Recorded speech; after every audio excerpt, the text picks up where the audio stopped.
What is living off the grid in the city? Humans have chosen, for a long time now, to partially live off of a certain grid, the natural ecosystem.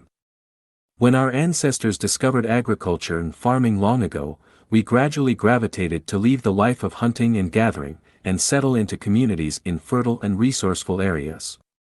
Our dependence on wild nature became increasingly limited, and we began to manipulate and change our environment for our comfort and advantage. In a sense, we brought all that we need and want from nature, to a defined smaller area. In essence, we gathered, built, and maintained smaller, more efficient and productive ecosystems, where we can more easily get our water, food, and energy. These miniature copies of natural oases became known as villages, towns, and cities. Over time, these places became organized and industrialized, and governed in many ways.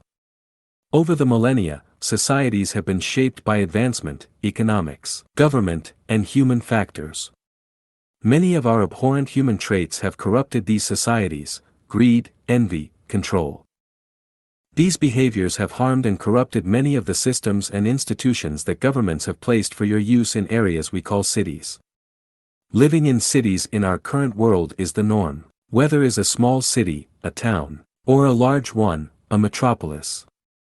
I've added, in the city, in living off the grid, not necessarily because I advocate only being off the grid and in a city, but because I know that it is practical to live off the grid and remain a vibrant participant of modern society.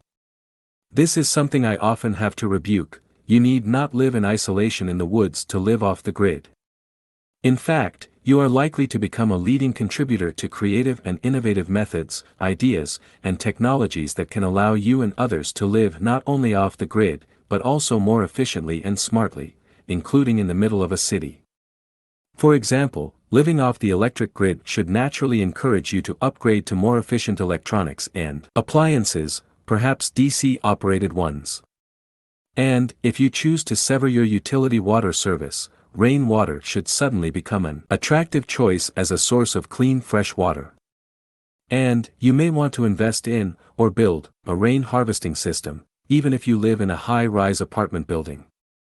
From solar cookers to solar water heaters, there is a myriad of technologies, old and new, that may spring to life while living off the grid. Most of which can be deployed while living in a city.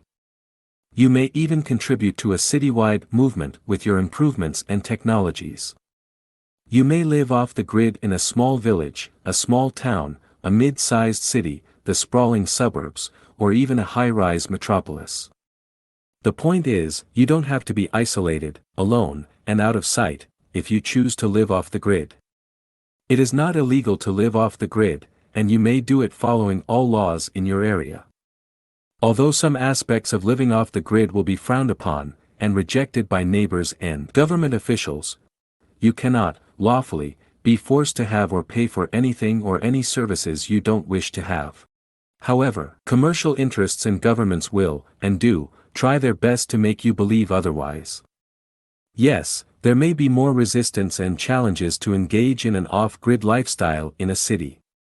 If you rent a residential property in the city, for example, there may be more challenges for you to live off the grid, and may require you to be more creative and inconspicuous.